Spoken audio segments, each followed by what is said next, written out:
And we got to proclaim it because it will bear fruit, just as it has been. Because the power is not in us, the power is in the gospel. Our part is to share the gospel.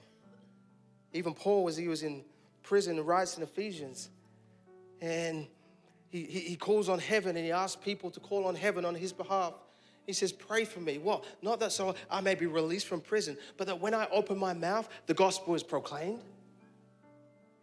Still, even in a really, really bad situation and circumstance for Paul, and I say that lightly, my man was probably beaten and broken in that prison, strapped up in chains, like no food, no nothing. But the one thing he asked for is that you would pray for him, that when he opens his mouth, that he would boldly proclaim the good news of Jesus. Our prayer for you and our prayer for this church is that when we go out into our cities, into our families, into our colleges, into our workplaces, that we would open our mouths and boldly proclaim the good news of Jesus to a world that desperately needs him.